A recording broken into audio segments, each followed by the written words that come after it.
So if your Instagram isn't responding, not loading, or nothing seems to work like this, don't worry, let's fix this together.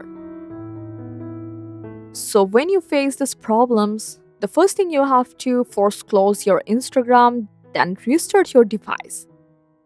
And if that doesn't help, you have to go for settings, then general, and from the iPhone storage, find Instagram and you have to upload your app. Don't worry, this won't erase your data. Next, you have to check your internet connection.